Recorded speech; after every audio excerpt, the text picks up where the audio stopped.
Dialogue में आपको खुशामदीद कहते हैं। मैं हूं इकरा हारिस। 7 सितंबर 1965 वो यादगार दिन है जब पाक फिजाइया के शाहीनों ने दुश्मन के अज़ाइम को खाक में मिलाकर नई तारीख रकम की। इस दिन की मुनासबत से आज पूरे मुल्क में यौम फिजाइया जोश जज्बे से मनाया जा रहा है। ये दिन हमें याद दिलाता है कि किस तरह हमारे बहादुर शाहीनों ने अपनी जानों का नजराना पेश करके कौम का सर फख्र से बुलंद किया।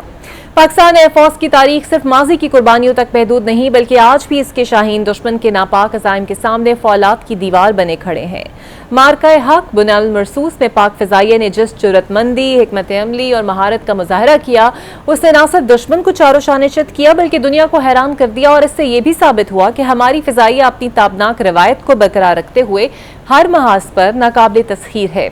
कौम अपने इन शाहीनों पर फख्र करती है और एतमाद रखती है कि यकीन, कुर्बानी और बहादुरी का ये सफर जारी रहेगा और पाक फिजाइया मुस्तकबिल में भी अपनी रवायात पर कायम रहते हुए मादरे वतन के दिफा में किसी कुर्बानी से दरेख नहीं करेगी। दूसरी जानिब आज मुल्क एक कड़े इम्तिहान से गुजर रहा है। तबाहकुन सैलाब ने पंजाब और केपी को लपेट में ले रखा है। सैकड़ों देहात डूब गए हैं। खेतों में बरसों की मेहनत लम्हों में बह गई है। फसलें तबाह हो चुकी हैं और किसान बेयारो मददगार खुले आसमान तले बैठे हैं। मवेशियों की बड़ी तादाद हलाक हो चुकी है। बड़ी सनतों की कारकर्दगी तेजी से नीचे जा रही है। पैदावारी शोबा दबाव में है। बरामदात सुकड़ रही हैं, जिसके नतायज ये है कि महंगाई की लहर ने आम शहरी की जिंदगी अजीरन कर दी है। किसान और मिडिल क्लास तबका शदीद दबाव में है और गरीब आदमी दो वक्त की रोटी के लिए भी परेशान है। लेकिन कहानी यहीं खत्म नहीं होती। सियासी महाज पर भी एक ना खत्म होने वाली हलचल जारी है। कहीं नए सूबों की बहस छेड़ी जा रही है, कहीं कालाबाग डैम का पुराना तनाजा दोबारा सर उठा रहा है। इत्तेहादी जमातों के दरमियान लफ्जी जंग और इख्तलाफात खुलकर सामने आ रहे हैं। दूसरी तरफ पीटीआई की पार्लिमानी हिकमत अमली ने भी ऐवानों का माहौल मजीद गर्मा दिया है। ऐसे में सवाल यह है कि क्या सियासी क़यादत मुल्क को दरपेश हकीकी मसाइल पर तवज्जो दे रही है या फिर रिवायती पॉइंट स्कोरिंग और इक़्तिदार की कशमकश में उलझी हुई है। आज के प्रोग्राम में हम इन्हीं सवालात के जवाब तलाश करने की कोशिश कर जानेंगे कि किसान की असल फरियाद क्या है और वो किस तरह एक साल में 5 बड़ी फसलों के नुकसान के बाद खड़ा रह सकेगा। डैम्स और छोटे मंसूबों पर फैसला साजी कब और कैसे होगी। क्या नए सूबे वाकई मसाइल का हल है या कि सिर्फ सियासी नारों का हिस्सा है। और सबसे बढ़कर ये कि सियासी जमातें बहरानों को हल करने के बजाय उन्हें मजीद पेचीदा क्यों बना रही हैं। मेरे साथ मौजूद होंगी पाकिस्तान पीपल्स पार्टी की सीनियर रहनुमा है शैला रजा साहिबा। बहुत शुक्रिया शैला साहिबा आपके वक्त का। ये तो आप जानते हैं कि पंजाब ने सैलाब से हर जगह तबाही मचाई है। बिलावल भुट्टो साहब भी आए, उन्होंने भी विजिट किया। लेकिन अब सिंध हुकूमत ने आपके ख्याल में क्या सारी तैयारी मुकम्मल कर ली है सैलाबी हिकमत अमली पानी से निमटने के लिए? क्योंकि जाहिर बात है एक बड़ा रेला वहां पर बढ़ रहा है। सिंध को इंतजामात के लिए वक्त भी खासा मिला है। देखिए, वक्त तो सबको ही मिला था, ऐसी बात नहीं है, लेकिन क्योंकि क्लाइमेट चेंज है तो उसकी वजह से जो एक क्वांटिटी है वो इतनी ज़्यादा थी कि अगर किसी एक सूबे में भी कुछ हो जाए तो पूरी एक हुकूमत पूरे मिलकर नहीं संभाल सकती थी। और जहाँ तक सिंध की बात है तो अब यही बताया गया है कि पंजनत पे जब सारे दरिया मिलेंगे और फिर वो 16 किलोमीटर आगे जाके कोट मिठन तक आएंगे तो जब पंजनत पे जो उनका बहाव होगा, जो क्वांटम होगा, स्ट्रेंथ होगी, उससे पता चलेगा कि सिंध में कितना जो है वो क्वांटिटी पानी की आएगी। लेकिन मैं थोड़ी देर पहले, आज 2-3 घंटे पहले देख रही थी सीएम सिंध भी और उससे पहले शर्जील नाम मेमन और जाम खान शोरो वगैरह जो हैं, जो कि इरीगेशन मिनिस्टर हैं जाम खान शोरो, उन्होंने कहा कि हमने इवैक्यूएट करा लिए इलाके और हमने काफ़ी काम किया है और लोगों को हटा भी रहे हैं और तमाम MNAs और MPAs जो इफ़ेक्टेड एरियाज़ हैं वो उन इलाक़ों में मौजूद हैं अपने और लोगों के साथ मिलके, क्योंकि हमारे पास लोकल गवर्नमेंट भी मौजूद है। सिर्फ पूरे पाकिस्तान में हमारे पास लोकल गवर्नमेंट है, वो सब लोग इलाक़ों में मौजूद हैं और देख रहे हैं कि कोई ऐसी जगह तो नहीं है जहाँ पे कोई फैमिली रह गई हो। तो उसमें उन्होंने ये भी बताया कि मोस्टली जो लोग हैं वो अपने रिश्तेदारों के यहाँ भी गए हैं और बाकियों को जो है वो हटाया गया है। तो बाकी अब क्योंकि बारिश भी है और सुबह से जो है वो थरपारकर में, उमरकोट में बारिश हो रही है और अभी कुछ देर पहले तला आई है कि कराची में हाईवे पर और स्कीम 33 में भी बारिश शुरू हो चुकी है। तो बस अल्लाह ताला हम सब पे रहम करे। अब कल ही आप देखें कि इस्लामाबाद में हम भी देख रहे थे कि इतने बादल नहीं थे, लेकिन कितनी देर गरज और चमक रही है, बहुत देर तक, और बस बेहतरी हो जाए तो। अच्छा, बिलावल भुट्टो साहब ने एक बात कही है कि मैं हुकूमत का हिस्सा नहीं हूं, यानी कि पीपल्स पार्टी हुकूमत का हिस्सा नहीं है। मे बी शायद उनके जहन में ये चीज़ वो कैबिनेट की बात कर रहे हो, लेकिन आप लोगों के पास सारे आईनी ओहदे मौजूद हैं। आसिफ अली जरदारी सदर पाकिस्तान है, चेयरमैन सेनेट आपकी जमात का है, तो फिर आपको नहीं लगता एकदम हुकूमत से पल्ला झाड़ लेना कुछ ठीक नहीं है? नहीं, ऐसी बात बिल्कुल उन्होंने सही कही है, क्योंकि देखिए जो मौजूदा हुकूमत है उसमें हमारी कोई मिनिस्ट्री नहीं है, और जो भी हुकूमत में इस वक्त काम हो रहा है वो नून लीग के मैनिफेस्टो के अकॉर्डिंग हो रहा है। हमने सिर्फ बजट में ज़रा इंटरवीन करके कुछ बेहतरी कराई है, और हमारे साथ दूसरी जमातें भी थी, लेकिन हम इस वक्त गवर्नमेंट का पार्ट नहीं है। लेकिन मैं ये कहूँगी कि चेयरमैन बिलावल ने ये किया है कि जाहिर है कि मुतासरा इलाके हैं, हमारे ही लोग हैं ना, चाहे वो पंजाब में हो, केपी में हो। केपी की जो सूरत हाल है उसमें मखदूम महबूब जमान जो है रेवेन्यू मिनिस्टर, वो 15 ट्रक लेकर गए थे राशन वगैरह के, और यहाँ पर चेयरमैन खुद भी जा रहे हैं, उन्होंने 1 करोड़ रुपए भी दिए हैं, और उसके साथ साथ उन्होंने ये कहा है कि पंजाब गवर्नमेंट में मरियम साहिबा बहुत ज़्यादा कोशिश कर रही हैं। और मैं ये समझती हूँ कि अगर कहीं जगह कमी और बेशी भी हो जाती है, तो जैसे मैंने कहा कि ये नेचुरल डिज़ास्टर है, एक सूबे की को एक पूरे पाकिस्तान की गवर्नमेंट ने अकेले हैंडल कर सकती। और देखें, पंजाब और सिंध तो खुशकिस्मत होगा कि हम पानी से निपटें, लेकिन जो केपी की सूरत हाल थी वो और है, वहाँ पे तो मैं नहीं समझती कि पाकिस्तान के पास इतनी मशीनरी है कि वहाँ जाके वो बड़े बड़े पत्थर हटाएं, और वो कीचड़ की जो एक लई की शक्ल में घरों में चीज़ें भर गई हैं उनको देखा जाए तो बहुत ही बुरे हालात रहे। मैं उनकी भी हुकूमत को नहीं कहूँगी, लेकिन मैं ये ज़रूर कहूँगी कि हमारे पास तो वो मशीनरीज भी नहीं है कि पूरे पाकिस्तान की भी वहाँ पहुँचा दी जाए, तो रेस्क्यू बहुत मुश्किल होगा। आपके पास वो मशीनरी नहीं है तो सिंध में तो एटलीस्ट आपके पास हुकूमत है, वहाँ पर तो होंगी ना? देखिए, मैं ये नहीं कह रही हूँ कि मशीनरी नहीं है। जिस तादाद में केपी में डिज़ास्टर हुआ है, और जितने बड़े बड़े पत्थर आए हैं, जितनी कीचड़ आई है, वो कभी सोचा भी नहीं था। मैं उसकी बात कर रही हूँ। रही बात सिंध में, तो आपको याद होगा कि हमारे यहाँ 2-2.5 साल पहले जब आया था फ्लड, 3 साल पहले, तो उसके बाद जब किसी मुल्क में कुछ मसला हुआ था तो हमने वहाँ भी अपने पास से चीज़ें भेजी थी। और जैसे कि मैंने कहा कि जो हम कर सकते हैं दूसरे सूबों के लिए भी, वो हम कर रहे हैं। और अल्लाह अब सिर्फ पानी की क्वांटम पे है कि क्या है, कितना आता है, अदरवाइज़ पहले भी हमारे यहाँ जानी नुकसान नहीं हुआ था। बिल्कुल ठीक है। अच्छा शैला साहब, अली अमीन गंडापुर साहब ने पहले कालाबाग डैम की हिमायत की, फिर सदारती निज़ाम की बात की। ऑब्वियसली ये वो इश्यूज हैं जिसके ऊपर नेशनल कंसेंसस होना बहुत ज़रूरी है। तर्जुमान पंजाब हुकूमत ने भी अली अमीन के बाद उसकी हिमायत कर दी। पीपल्स पार्टी इन सबको कैसे देखती है? पहली बात तो ये कि अमीन गंडापुर की बात की खुद उनकी पार्टी ने जो है ना मुखालफत कर दी, और ख़ुद उनकी असेंबली से जो है ये 3 दफ़ा ये करारदाद रिजेक्ट हो चुकी है। तो बस यही होता है कि लोग बग़ैर पढ़े सोचे समझे वोट लेके सियासतदान बन जाते हैं। रही बात पाकिस्तान का जो आइन है, उसमें जमहूरी डेमोक्रेटिक पार्लियामेंट्री सिस्टम है, सदारती निज़ाम नहीं है। तो एक तरफ वो इस्तेकाम पाकिस्तान, वो क्या है, इस्तेकाम आइन की बात करते हैं और उसमें बैठते हैं कोई पार्टी बना के। रही बात पंजाब में जो इस वक्त सैलाब की सूरत हाल है, उसका कोई कालाबाग से ताल्लुक़ नहीं है। वो एक फील्ड में बह रहा है, ऐसी जगह नहीं है, और ना ही उसको आप पीछे धक्के दे दे के वाइपर कर करके कालाबाग की तरफ ले जा सकते हैं। और बुनेर और सवात में भी जो है मामला, जो सूरत हाल बनी, उसके रास्ते में कहीं कालाबाग नहीं आता। और देखिए, जब ये एक माहिदा हुआ था अयूब के ज़माने में, तो उसमें फंडिंग आई थी, और उसमें हुआ था कि ये दरिया पंजाब भारत को दे दें और आप अपने यहाँ डैम बना लें। तो तरबेला और मंगला बने थे। उसके बाद दयामीर और भाषा, ये बीबी साहिबा के दौर में इन पे दस्तखत हुए थे। इमरान साहब ने सिर्फ उसमें एक तौसी की तख्ती लगाई थी और हर हुकूमत में हम कोई वेलफेयर कंट्री नहीं है, इनके लिए पैसा रखा जाता रहा है। लेकिन दुनिया की स्टडी से ये बात साबित आई है कि जो बड़े डैम हैं वो बेकार हो जाते हैं। जैसे तरबेला में बहुत ज़्यादा मट्टी है और कुचर, हमारे यहाँ के डैम जो हैं वो पानी को कभी ऐसा नहीं हुआ कि वो 100% भरे और बहुत दिन उसमें पैसा वो पानी रिजर्व रहा हो। We actually need a very very sustainable और बहुत ही क्विक बुनियादों पर हमें ऐसा प्लान अब चाहिए होगा जो कि क्लाइमेट चेंज के हवाले से तमाम सूबों पर इम्प्लीमेंट हो।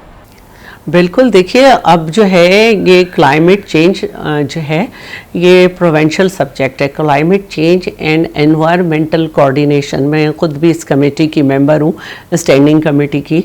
और अगर आप देखें तो सबसे ज़्यादा छोटे डैम सिंध में बने हैं। हमारे थर में जो बहुत ज़्यादा मसाइल थे, घुरानो डैम हमने वहाँ बनाया, दरावट डैम हमने इस साइड झंपीर वगैरह की साइड बनाया, थद्दू डैम भी एक बना हुआ है।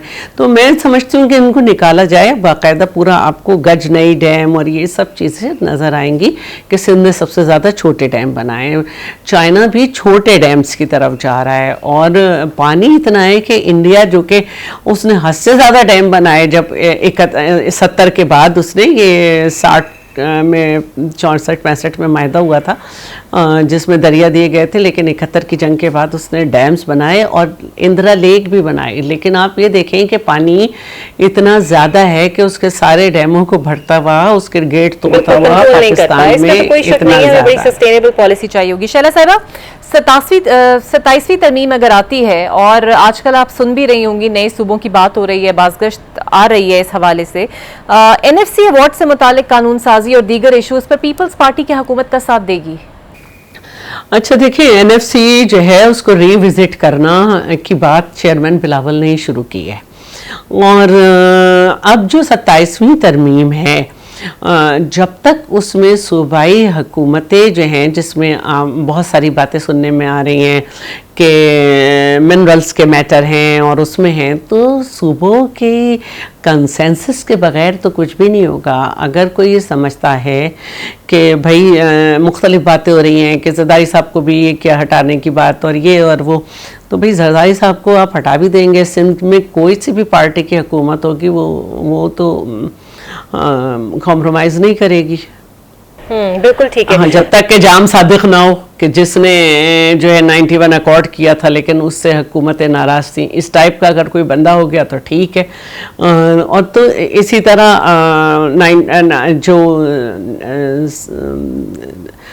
ये जो है, सॉरी मैं ज़रा बातचीत में रह गई मेरी बात, कि जब इरसा भी बनी है तो उस वक्त भी पीपल्स पार्टी ने इसकी मुखालफत की थी। तो अगर ऐसी कोई ढीली हुकूमत भी होगी तो लोगों में इतना शऊर आ चुका है कि इसके बावजूद कि सदर जरदारी साहब पे थोप दी गई थी ये बात कि उन्होंने नहरों की इजाज़त दे दी, जबकि उनका काम नहीं इजाज़त देना। जिस सूबे में बन रही थी उसकी असेंबली में भी नहीं आई थी, उसके बावजूद लोग जो थे एहतजाज कर रहे थे, जबकि पता था कि ये बात किसी भी कॉन्स्टिट्यूशनल फोरम पे नहीं आई है। लोग एहतजाज कर रहे थे और पीपल्स पार्टी से नाराज़गी का इजहार कर रहे थे कि आप बोलते क्यों नहीं, तो जब किसी फोरम पे नहीं थी तो क्या करते। और फिर बोलना पड़ा, चेयरमैन को खुद जाना पड़ा। तो अगर कोई ऐसी हुकूमत ला सकते हैं कि जो ऐसी हुकूमतें सूबों में आ सकती हैं जो सूबों के हुकूक के ऊपर आवाम की मर्जी के खिलाफ जाएं, तो बहुत सी बातें हो जाएंगी। ठीक है, बहुत शुक्रिया। शैला साहिबा पीपल्स पार्टी की सीनियर रहनुमा मेरे साथ मौजूद थे। एक ब्रेक ले लेते हैं, ब्रेक के बाद आपसे मिलते हैं। वेलकम बैक जी। मेरे साथ मौजूद होंगे सीनियर सहाफ़ी हैं, तज्ज़ियाकार हैं, सीनियर एंकर पर्सन है नसरुल्लाह मलिक साहब। बहुत शुक्रिया नसरुल्लाह साहब आपके वक्त का। सर, पंजाब में सैलाब ने बहुत तबाही मचाई है, यहाँ तक कि मैं ख़ुद भी फील्ड में जाकर देख कर आई हूँ। लोग बहुत परेशान हैं और जितना दिखाया जा रहा है तबाही उससे कहीं ज़्यादा है। आप बतौर सहाफ़ी ये समझते हैं कि पंजाब हुकूमत जितने भी इक़दामात कर रही है वो काफ़ी है और हम कहीं ना कहीं हमसे कहीं कोताही हुई है इंतज़ामात के अंदर? देखिए, पहली बात तो ये है कि ऐसे हादसात के अंदर ऐसी कुदरती जो सानियात होते हैं उसमें किसी भी हुकूमत के लिए मुकम्मल तौर पर लोगों को रेस्क्यू करना, उनको मुकम्मल इमदाद देना या उनकी बहाली का काम करना, ये नामुमकिन हद तक मुश्किल होता है। तो दुनिया के किसी भी मुल्क के अंदर अगर इस किस्म की बारिशें, सैलाब आ जाएं तो मेरे ख्याल में उनसे निपटना इतना आसान नहीं होता। बुनियादी सवाल ये है कि इस सैलाब के बाद हम सबक क्या सीखेंगे? क्या हमने लोगों की जो है वो बहाली के लिए जो इक़दाम उठाए हैं, जो ऐलानात किए हैं, उस पे अमल दरामद सही होगा? और क्या अगर दोबारा से हमें सैलाब का सामना करना पड़ता है, तो उसके नतीजे में जो हम फिर नुकसान बर्दाश्त करने के लिए तैयार होंगे या पहले से उसकी मनसूबबंदी कर सकेंगे? एक बड़ा मसला ये है दरियाओं की जो गुज़रगाहें हैं, वहाँ पे इंक्रोचमेंट का। इंक्रोचमेंट सिर्फ वो किसी हाउसिंग सोसाइटी से नहीं है या सिर्फ फार्म हाउसेस से नहीं है, बल्कि एग्रीकल्चर के जो लोग हैं उन्होंने भी अंदर अपनी ज़मीनें आबाद कर ली हैं, और ज़मीनें आबाद होने की वजह से दरिया सुकड़ कर रह गए हैं, उनकी गहराई कम होकर रह गई है, जिसकी वजह से बहुत सा पानी बाहर आ जाता है। लेकिन इसके बावजूद अगर ये सारे काम कर लिए जाएँ, तब भी ये खतरा अपनी जगह पर मौजूद रहता है। जब बारिशें ज़्यादा हो जाएँ और हद से ज़्यादा बारिशें हों, तो पानी को कंट्रोल करना इतना आसान काम नहीं रहता। दूसरा मसला हमारा ये है कि हमें ख़ास तौर पे जो खैबर पख्तूनख्वा में हमने फेस किया, अर्ली जो हमारे पास जो है अलार्मिंग सिचुएशन की जो सिस्टम है, वो हमें वार्निंग सिस्टम हमारे पास वो मौजूद वहाँ पे नहीं है। उसको इंस्टॉल करना चाहिए। फिर हिंदुस्तान ने पहली दफ़ा जब पानी छोड़ा, उस वक़्त उसने आगाह नहीं किया, दूसरी दफ़ा पानी जब छोड़ा तो उस बारे में आगाह भी किया। इसको भी हमें जो है इसको ऑपरेशन को तेज़ करना होगा, ताकि उसकी मनसूबबंदी की जाए, लोगों को रेस्क्यू पहले से किया जा सके। लेकिन प्रॉब्लम ये है कि जो हमारे डिस्ट्रिक्ट एडमिनिस्ट्रेशंस हैं, उनकी परफॉर्मेंस का जायज़ा लिया जाना भी बड़ा ज़रूरी है। सैलाब के बाद बैठ के ये देखा जाए कि उनके यहाँ अगर इस किस्म की जो रुकावटें थी, या दरियाओं के आबादी के ऊपर, दरियाओं के अंदर जो आबादियाँ बनी थी, उसका ज़िम्मेदार कौन है, और उसके जो है उनके रास्तों को किस तरीके से जो डेल्टा बने हुए हैं उनको साफ़ किया जा सकता है। बिल्कुल ठीक है। लेकिन ये कहना हुकूमत मुकम्मल तौर पे इनकी बहाली कर पाएगी, आपने देखा हमारे यहाँ तो ये होता है कि हम इमदाद भी अगर आती है तो इमदाद तकसीम होती है आप किसी मशीनरी के जरिए, जो इंतजामी मशीनरी है, उसमें से उसमें करप्शन भी उसमें इन्वॉल्व होती है, लोगों के मफादात भी इन्वॉल्व होते हैं, और लोग भी मुतमईन नहीं हो पाते हुकूमत की इमदाद से। अब दो चीज़ें तो मैं शॉर्टली कह दूँ, एक तो ये है कि किसानों के लिए हुकूमत को कुछ करना होगा, उनको सस्ता फ्री बीज देना पड़ेगा। दूसरा, किसानों के लिए खाद में सब्सिडी देनी पड़ेगी, क्योंकि इतना बड़ा फसलों का नुकसान उनके लिए नाकाबिले बर्दाश्त हो जाएगा। दूसरा, इसके साथ साथ हमें ये देखना चाहिए कि जिन जिन इंतजामी अफसरान ने कोताही का इर्तिकाब किया है, उनके खिलाफ अगर कार्रवाई हुई तो आइंदा हम काफ़ी हद तक नुकसानात से बच सकते हैं। नसरुल्लाह साहब, किसानों की आपने बात की, वैसे कह तो रहे हैं कि शायद वो कोई पैकेज का ऐलान करेंगे और हम इंतज़ार भी कर रहे हैं कि क्या पैकेज उसके लिए होगा। लेकिन सर, उसके बाद अब ये जो महंगाई का तूफान आ रहा है, ऑब्वियसली हमारी फसलें तबाह हो गई हैं। एक साल में किसानों का 5 फसलों का नुकसान हुआ है, और इसका अल्टीमेटली रिजल्ट इन्फ्लेशन पे होगा। इस पर आपको लगता है, चाहे वो पंजाब गवर्नमेंट है, चाहे वो नेशनल गवर्नमेंट है, कुछ ना कुछ अब इस पर काम करना पड़ेगा उन्हें? मेरे ख्याल में हुकूमत को एक बड़ा रिलीफ किसानों को देना पड़ेगा, वरना किसान बेचारा पिस गया है, उसके हालात पहले ही बड़े ख़राब हैं। हमारे यहाँ नाकस पॉलिसियों की वजह से आपकी जो एग्रीकल्चर है वो तबाह और बर्बाद हो चुकी है। जो आपके पास खादें महंगी हैं, जो आपके पास बीज महंगे हैं, जो आपके पास जो बिजली महंगी होने की वजह से अब कुछ लोगों ने सोलर्स पे आपने कन्वर्ट किए हैं पानी के निज़ाम के लिए, ये सारी चीज़ें इतनी कॉस्टली हैं कि आपकी जो इस वक्त कास्ट है, वो प्रोडक्शन कास्ट जो है वो इतनी ज़्यादा हो जाती है कि किसान के लिए उसका मुआवजा ही उसको अपनी फसल का नहीं मिलता। तो मेरे ख्याल में हुकूमत को इस पर फोकस करना होगा, और जब तक आप सब्सिडी उनको नहीं देंगे, अब देखिए हमारे हमसाया मुल्क में जिस पे हम तनकीद भी बड़ी करते हैं, वहाँ पे जो किसानों को बिजली के नरखों में सब्सिडी दी जाती है, हमारे यहाँ भी अपनी जगह पर मौजूद है, लेकिन उतनी नहीं है कि किसान अपनी फसल की कीमत पूरी कर सके। फिर जो दरमियान में हुकूमत ने एक और मामला रखा हुआ है, हुकूमत कीमत मुकर्रर कर देती है, फ्री मार्केट करती नहीं है। फ्री मार्केट करने की वजह से भी आपको नाजायज़ मुनाफाखोरी भी ख़त्म हो सकती है और कीमतों में भी इस्तेहकाम आ सकता है। लेकिन इस पे भी हम कोई पॉलिसी नहीं बना सके। हमारी हालत ये है कि हमने कपास तबाह कर ली, हमने दीगर फसलें तबाह कर ली, लेकिन हमने शुगर मिलें लगा ली। शुगर मिलें जो है उन ममालिक में लगाई जाती हैं जहाँ बहुत बारिशें होती हैं, इससे हम अपने पानी जा करते हैं, और शुगर फिर हम उस माफिया की नज़र कर चुके हैं कि एक दफ़ा वो कहता है शार्टेज हो गई है, एक दफ़ा कहता है फालतू चीनी पड़ी है हमारे पास। तो ये नाजायज़ मुनाफाखोरी जो हुकूमत की कोताहियों के साथ साथ आपके कारोबारी तबके की है, उसको भी सोचना होगा कि अगर आज टमाटर की शार्टेज है, अगर आज फसलों में कई सब्जियों की शार्टेज है, तो वो महंगे दामों फरोख्त करके अपने लिए माल बनाना चाहते हैं। बिल्कुल सही। इसमें भी उन्हें कुछ रियलाइज होना चाहिए। बिल्कुल ठीक। सर, पंजाब हुकूमत ने आबी गुजरगाहों पर मौजूदा तजावज़ात हर सूरत हटाने का ऐलान किया है। पहले मुसद्दिक मलिक साहब ने कहा, फिर मरीम नवाज साहबा ने इंडोर्स किया। आपको लगता है ये एक वक्ती और खुशनुमा नारा है या फिर वाकई अब हुकूमत फैसला कर चुकी है कि जनाब जो भी रास्ते में होगा उसे बिल्कुल साफ कर दिया जाएगा? देखिए, हुकूमतों का मसला होता है, हुकूमत फैसले करती है, इजलास करती है, ऐलान करती है, और जब तक उसकी एग्जीक्यूशन ना हो उसका फायदा कोई नहीं होता। ठीक, अच्छी बात है, मरीम नवाज शरीफ साहबा ने ऐलान किया कि हमने वहाँ पे जो है वो उसको रेड जोन करार दे दिया है। रेड जोन करार देने के साथ साथ उन तमाम अफसरान से पूछा जाना चाहिए 6 माह बाद कि जनाब क्या वाकई वहाँ पे अभी गुजरगाहें क्लियर हुई हैं या नहीं हुई। आप देखें ना, लाहौर के अंदर भी अब जितने आपके जो है नाले हैं, वो पानी वाले सीवरेज के जो बड़े नाले हैं, उनके ऊपर तो अब आबादियां बन चुकी हैं। लोगों ने रेलवे की जमीन के ऊपर घर बना लिए हुए हैं। ये मुगलपुरा में आप जाकर देखें, सारी रेलवे की जमीन, इसके ऊपर बड़े बड़े बंगले बने हुए हैं। तो ये जब तक आप इनको सिर्फ रेड जोन करार देने की बजाय इनके ऊपर इंक्रोचमेंट वालों के खिलाफ एक वसी पैमाने पे ऑपरेशन नहीं करेंगे तो ये महज नारे रह जाएंगे। अच्छी बात है, डायरेक्शन हुकूमत सेट कर रही है, लेकिन इम्प्लीमेंटेशन सबसे बड़ा जो जरूरी है वो अमल है। सर, आप काफ़ी अरसे से सहाफ़त में हैं और मेरा ख्याल है आप भी सुन रहे हैं कि कब से कालाबाग डैम की बात होती है, फिर दब जाती है और अब आजकल दोबारा हो रही है। क्या ये डैम वाकई ज़रूरी है? और फिर एकदम यकायक अली अमीन गंडापुर साहब को सूबे और डैम बनाने की याद भी आ जाती है। आपको लगता है वो खुद से प्रेशर रिलीज़ करने की कोशिश कर रहे हैं या कुछ और बात है? देखिए, मेरे ख्याल में डैम्स के ऊपर भी सियासत की जाती है। अब पंजाब में लोग कहते हैं डैम क्यों नहीं बनाया, हमारे यहाँ तो इतनी नालायकी है कि इस पर भी तज़किये किए जा रहे हैं। भाई, डैम्स जो है मैदानी इलाकों में कैसे बन सकते हैं, पहली बात। और अगर मैदानी इलाकों में डैम बना भी हो और पानी इतना ज़्यादा डैम से भी क्रॉस कर जाए तो पानी फिर वहाँ कहाँ पे जाएगा। दूसरी बात, कालाबाग डैम पे कंसेंसस हमने आज तक इसलिए पैदा नहीं किया कि ये सिंध, खैबर पख्तूनख्वा की मखसूस जमातें, सिंध की मखसूस जमातें इस सियासत की नज़र हो गई। अब वही सियासी जमातें देखें, पंजाब के अंदर जो है वो जनूबी पंजाब में बाज़ नहरों की मुखालफत कर रही हैं और वही खैबर पख्तूनख्वा में हमायत कर रही हैं। ये हमारे यहाँ इसको सबको सियासत की नज़र किया गया, जिसका नुकसान बहरहाल हमने आज तक भुगता है। कालाबाग डैम बन सकता था अगर सियासी जमातें अपने मुफादात से अपने वोटर्स को बरगलाने की बजाय कौमी मुफादात को पेश नज़र रखती। अगर आज अली गंडापुर साहब ये बात कर रहे हैं तो अली मीन गंडापुर साहब को चाहिए कि उनकी पूरी पार्टी इस बात पे अनाउंसमेंट करे कि वो कालाबाग डैम बनाना चाहते हैं। यही खैबर पख्तूनख्वा में कार्ड चूंकि ANP इस्तेमाल करती थी, अब वो ये कार्ड जो है उसके मुखालिफ, चूंकि ANP का वोट बैंक काफी श्रिंक हुआ पिछले अरसे में। ANP एक जमाने में बहुत ज़ेर ताब रही, उनके बहुत से लोग शहीद कर दिए गए, उनको विक्टिमाइज किया गया, टारगेट किलिंग उनकी होती रही। वो पार्टी अपने आप को उस दहशतगर्दी की लहर में संभाल नहीं पाई। तो आज अली मीन गंडापुर साहब जो है वो कालाबाग डैम की बात कर रहे हैं।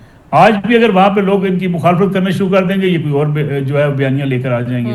तो मेरे ख्याल में ये जो डैम्स होते हैं ये नेशनल कंसेंसस से होने चाहिए और सियासी जमातों को चाहिए कि इस पे सियासत ना करें। शमसल मुल्क साहब वाडा के चेयरमैन हुआ करते थे, उन्होंने गोल मेज कॉन्फ्रेंस में कई की, हर सियासी जमात के सामने रखा कि कालाबाग डैम कितना जरूरी है, लेकिन सब लोग वहां मानने के बावजूद अपनी सियासत चमकाने के लिए वोटर्स के पास चले जाते थे।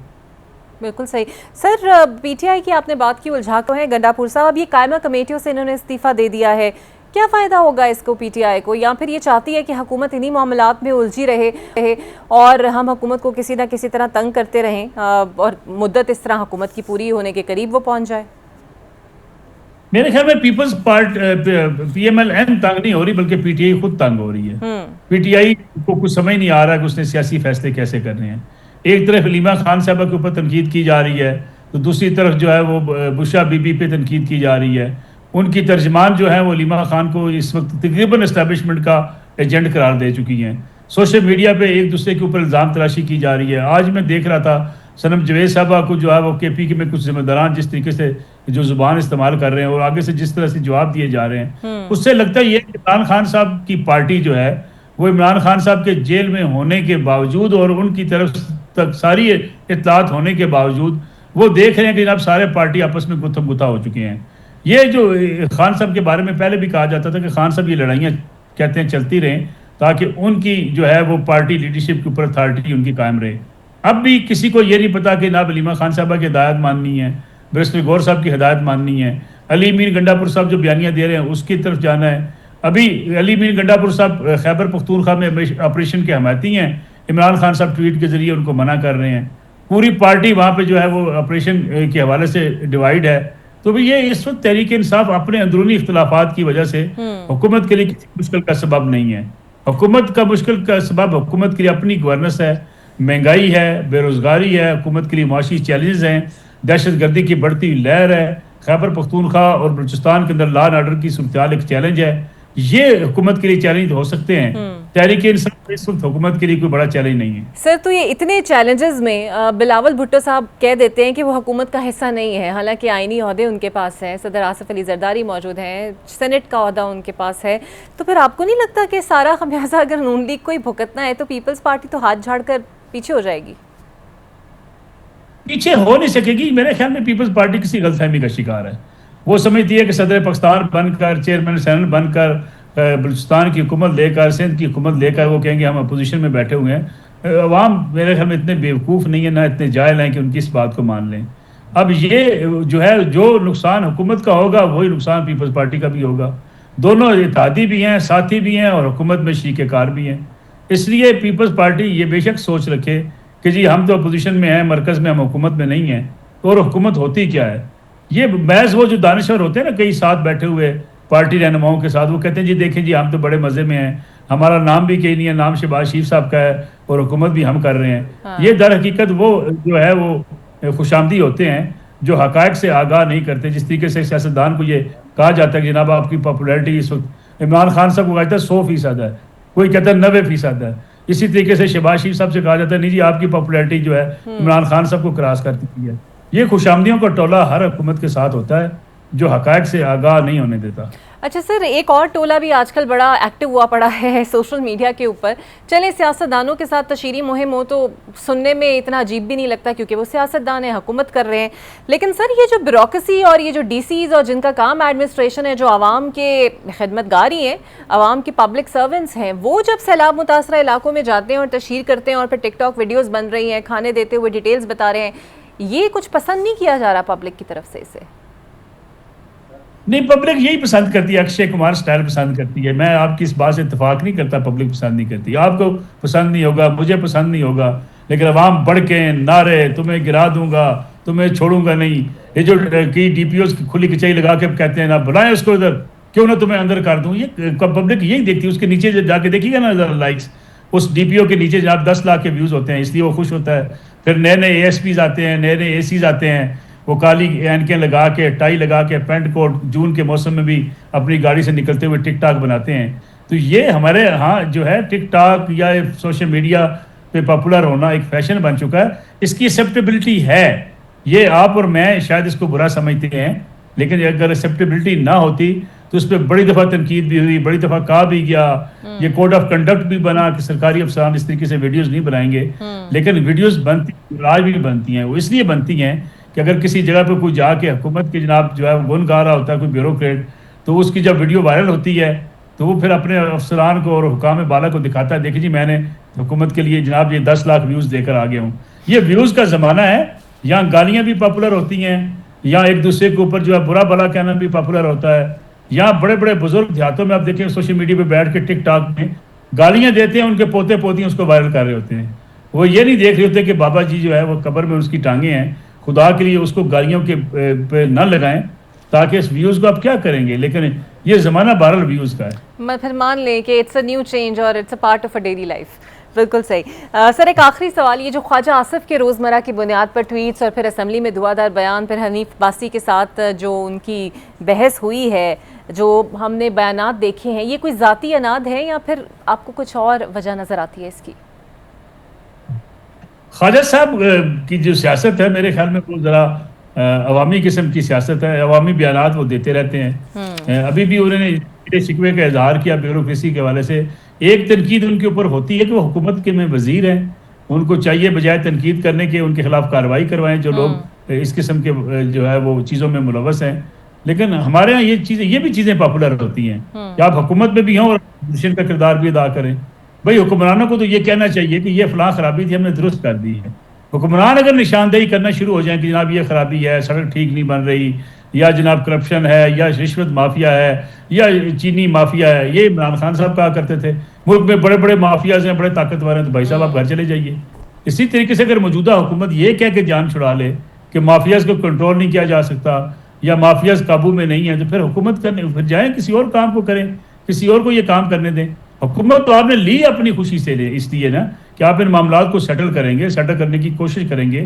रिजल्ट कितना आता है इस पर बहस हो सकती है, लेकिन आपको ये डायरेक्शन तो सेट करनी पड़ेगी। जब आपने ये तय कर लिया कि पंजाब में जो है कातलों को और बड़े बड़े जो कब्जा ग्रुपों को आप जो अगले जहान भेज देंगे फौरी तौर पे बगैर किसी अदालत के, तो फिर आप ये फैसला भी कर सकते हैं कि किसी एक शुगर माफिया वाले को पकड़ें, उससे कहें भाई साहब ये चीनी अगर आपने स्टॉक आइंदा की तो आपके साथ भी वही सलूक होगा जो बाकियों के साथ होता है। देखिए 1 मिनट में माफिया खत्म हो जाएगी। बिल्कुल सही, बहुत शुक्रिया आपका नसरुल्लाह साहब, सीनियर जर्नलिस्ट मेरे साथ मौजूद थे। देखते हैं कि ये सब वाद और दावत तक हालात रहते हैं या फिर वाकई हुकूमत जो है किसानों के लिए और उन लोगों के लिए जो सैलाब से मुतासरा हुए हैं कुछ वाकई ऐसे सॉलिड स्टेप्स उठाएगी जिसकी ज़रूरत है। एक ब्रेक लेते हैं, ब्रेक के बाद आपसे मिलते हैं।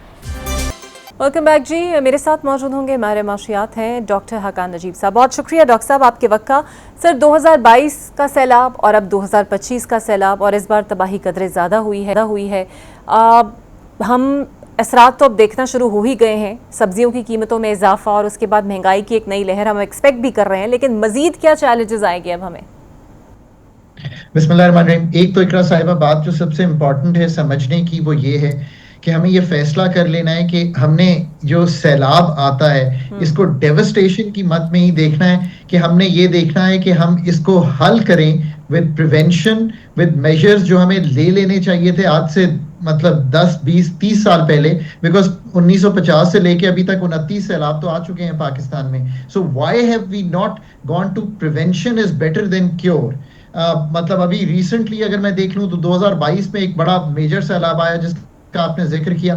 सो 2022 में जो सैलाब आया उसने पंजाब को उस तरह इंपैक्ट नहीं किया था, वो मेनली सिंध और बलूचिस्तान को इंपैक्ट कर रहा था। 25 के सैलाब में फर्क यह है कि आपका जो गढ़ है जो प्रोड्यूस करता है एग्रीकल्चर, जो हार्ट है आपका, so loss of crops, live stock, rural incomes जो है वो ऑब्वियसली ज्यादा होगा। राइस बहुत ज्यादा डैमेज्ड है, शुगर केन बहुत ज्यादा डैमेज्ड है, आपकी वीट डैमेज्ड है, कॉटन वैसे कम आ रही है। सो एग्रीकल्चर इकोनॉमी जो है वो हिट हो गई है, इससे आपकी जो एक्सपोर्टेबल सरप्लसेस हैं वो हिट होंगी। मैं फिर यही कहूंगा कि जो आपने समझना है वो ये है कि ये तो शॉर्ट टर्म गुफ्तगू है, पर असल गुफ्तगू वही है कि आखिर 29 सैलाब 50 साल यूर इन एन एरिया जहां पे सैलाब आता है, आपने क्या मेजर्स लेने थे जो नहीं लिए, जो लॉन्ग टर्म इस मसले को यानी कि सैलाब को डेवस्टेशन नहीं बल्कि प्रोडक्टिविटी ऑफ द इकोनॉमी के लिए यूज करें। That's the thought. बिल्कुल सही। सर आने वाले दिनों में हुकूमत को अब आप चैलेंजेस देख रहे हैं, आने तो हैं, लेकिन किस सेक्टर पर ज़्यादा तवज्जो देने की ज़रूरत है कि अगर उस सेक्टर को ज़रा ज़्यादा फोकस रखा जाए तो ज़्यादा नुकसान और परेशानी से बचा जा सके? देखिए ना, सबसे बड़ा चैलेंज तो फूड इन्फ्लेशन का आ जाएगा ना। मसलन टमाटर की कीमतें सबको मालूम है एकदम तब्दील हुई हैं। वीट जो कि नीचे चली गई थी उसकी कीमत वापस आई है, कुछ मार्केट प्राइसेस पे हमने छोड़ा है, कुछ ऑब्वियसली सप्लाई चेन्स डिस्टर्ब हुई होंगी। सबसे पहले तो सप्लाई चेन्स को रिस्टोर करें ताकि ये जो इस वक्त मूवमेंट है जो विद इन द कंट्री होनी है वो ठीक हो। फिर जाके क्रॉप डैमेज जितनी जल्दी कर सकते हैं उसका अहाता कर लें। अगर राइस में इतना डैमेज है तो लोकल डिमांड को कैसे पूरा करना है उसको देख लें। इसी तरह कॉटन कम आ रही है, सो आपको जो आपका ट्रेड डेफिसिट है वो और बढ़ेगा बिकॉज इंपोर्ट करनी पड़ेगी अपनी इकोनॉमी को चलाने के लिए। इन द शॉर्ट रन तो ऑब्वियसली ये दो हिट हो रही है। शुगर केन आई थिंक कम हिट हुई है, सो क्या अगले जो 6 महीने में मिल्स चलेंगी अक्टूबर नवंबर में, वहां से लेके मार्च तक क्या क्रॉप आती है, तो क्रॉप मैनेजमेंट हो गई। बट लॉन्गर टर्म तो यही देखें कि क्या क्रॉप इंश्योरेंस है क्या ऐसी चीजें आप कर सकते हैं कि इस मसले से निकला जा सके और फार्मर्स को बचाया जा सके। और फिर longer term measures of handling the water as a friend, not कि उससे हमने कोई डेविस्टेशन और उससे कोई झगड़ा डालना है। मैं बार बार हर सवाल पे आपको ये कहता रहूंगा। सर लेकिन किसानों को अब इमदाद भी चाहिए, कोई ऐसा पैकेज भी चाहिए, बिकॉज ज़राअत बिल्कुल अब हमारी डेड होने के करीब आ गई है, फसलों को बहुत ज़्यादा नुकसान हुआ है। किस किस्म का पैकेज आपको लगता है कि अब गवर्नमेंट को किसानों को ऑफर करना चाहिए हर हाल में? So Iqra, that's a important question, right? तो अब पहले तो बात ये, पैसे कहाँ से आएंगे? सब कह देंगे पैसे नहीं आएंगे, so here's what I am going to tell you कि पैसे कहाँ से आएंगे। प्रोविंसेस चारों जो हैं वो इस वक्त पीएसडीपी यानी कि डेवलपमेंट बजट, जो उनके एडीपीस कहलाते हैं, एनुअल डेवलपमेंट बजट, उसमें बहुत रिच हैं। वफाक के पास 1000 अरब रुपया है डेवलपमेंट बजट का, प्रोविंसेस के पास 3000 अरब है। 1200 तो आपके पंजाब में ही है, 1000 के करीब सिंध में है, बाकी 2 को डाल लें। अगर ये पैसे मौजूद हैं तो let's use this money, part of it projects को रोक के, crop insurance, targeted subsidy, soft loans, emergency relief, insure timely availability of seeds and fertilisers. और क्या कर सकते हैं? सपोर्ट थ्रू मिनिमम सपोर्ट जहाँ पे इनको दी जा सकती है। अगर ट्यूबवेल्स खराब हो गए हैं उनको ठीक करवा दें। सो इन दी अर्लीस्ट तो आप टाइम में ये कर सकते हैं। Longer term support is very different. Sir, बहुत से आलमी इदारों ने 2022 के अंदर ऐसी इंफॉर्मेशंस थी कि वो इमदाद भी देना चाहते थे, कर्जे भी देना चाहते थे, और उनके पास कुछ फीजिबल प्लान्स और प्रपोजल्स भी थे, लेकिन सूबों ने, अब पता चल रहा है कि उस पर कुछ खास काम नहीं किया। और अब भी जो कर्जे देना चाहते हैं वो कहते हैं कि आप हमारे साथ पहले कोई फुल प्रूफ प्लान और प्रपोजल शेयर करें। लेकिन लगता है ऐसी है कि सूबाई हुकूमतें कतराती हैं इस मेहनत से। So, Ikra, this question is very close to my heart. And the reason I keep saying this is कि आप जहाँ से भी पाकिस्तान का पब्लिक सेक्टर फेडरल लेवल पे या प्रोविंशियल लेवल पे, लोकल गवर्नमेंट्स तो है नहीं है, अगर इन दोनों टीयर्स पे देखेंगे ना, तो इन दी एंड रिजल्ट ये निकालेंगे कि public sector capacity to deliver जो है वो कमज़ोर है, और टू डिज़ाइन प्रोजेक्ट्स कमज़ोर है, टू डिज़ाइन फ्रेमवर्क्स कमज़ोर है। अब इसका क्या मतलब है? मैं नहीं कह रहा, दी अथॉरिटीज सेड कि 11 अरब डॉलर जिनीवा में प्लेज हुए थे, ये तो हमको भी मालूम है, आई बीन थ्रू जिनीवा, उनसे भी बात हुई जहाँ पे ये करके आए थे सब कुछ। उसमें से 2.5-3 अरब डॉलर से ज्यादा के प्रोजेक्ट्स नहीं फील्ड कर सके। अब अगर आप वो प्रोजेक्ट मनीज 22 के बाद यूज कर लेते और लेट से उन प्रोजेक्ट्स में कोई प्रिवेंटिव मेजर्स के भी प्रोजेक्ट्स होते, तो पाकिस्तान में जो फ्लड का इम्पैक्ट है वो कम आया होता। अब ये तो प्लानिंग कमीशन जो है, इंस्टेड ऑफ उसको हम यूज करें एज अ प्रोजेक्ट कमीशन, उसको अगर एज अ थिंकिंग कमीशन, और फिर इसी तरह जो हमारे बाकी प्रोविंसेस हैं उनको यूज करें टू बिल्ड देयर कैपेसिटी। मैं बार बार कहता हूँ, पाकिस्तान का जो देरीना मसला और जो इमीडिएट मसला, ये दोनों का जो अगर आप स्टॉक टेक करेंगे तो आप वहीं पहुंचेंगे कि HR capability is hampering all this work. आखिर में तो फ्लड मैनेजमेंट भी जो है वो गवर्नेंस का मसला है। मैं एक चीज आपके सामने रखूं, आप कहते हैं डिजास्टर मैनेजमेंट, हम तो इदारों के नाम भी अगर आप सोचें, अब आप सोचें कि आप सोचते हैं कि यार कोई डिजास्टर हो गया है तो इसकी मैनेजमेंट होनी है, यार ऐसा ना सोचें।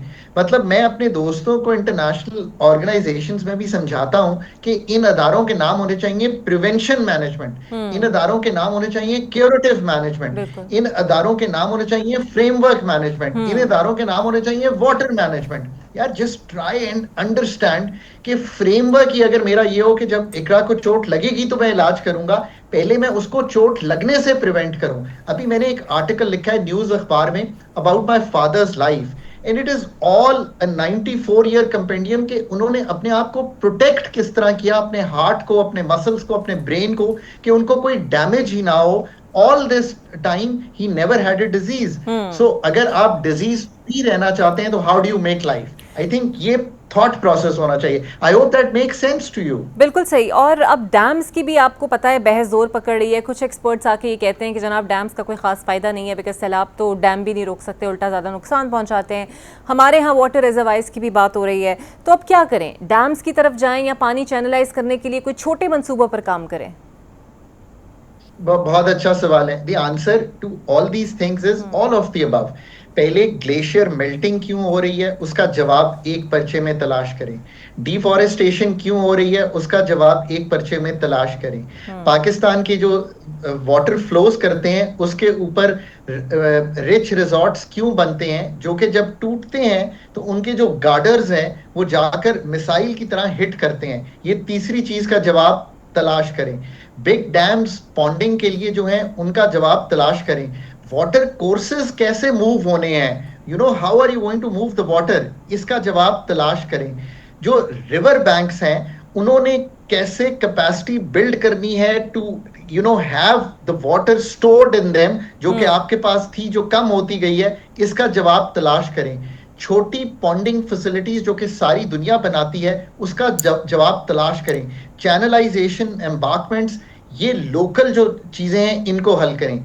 सो ये कंपेंडियम बनेगा और ये आज की डिस्कशन का सबसे इंपॉर्टेंट जवाब है कि this is the compendium in the next 5 to 10 years। जो वाटर स्टोरेज कैपेसिटी, वाटर की फ्लड कैपेसिटी, खाली डैम्स बिल्कुल आंसर नहीं है, बिल्कुल डैम्स के दरवाजे मैनुअल के मुताबिक बिल्कुल खोलने पड़ते हैं क्योंकि वो टूट जाएगा अगर प्रेशर आएगा।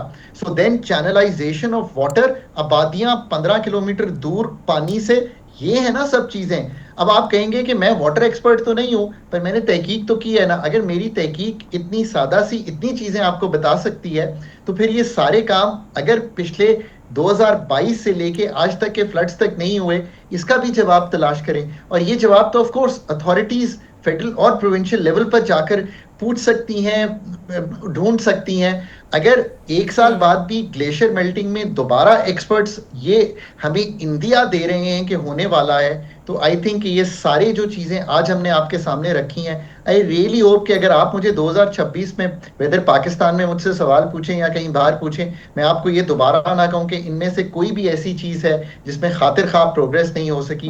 That would be sad. बिल्कुल सही, बहुत शुक्रिया आपका कान नजीब साहब फॉर वेरी प्रोफाउंड एनालिसिस। उम्मीद यही करते हैं कि हुकूमत कोई ना कोई ऐसा पैकेज ज़रूर सैलाब मुतासरीन के लिए अनाउंस करे और किसानों के लिए करे जिससे कुछ ना कुछ उनका नुकसान का इजाला हो सके। मुझे दीजिए इजाज़त, अल्लाह हाफिज़।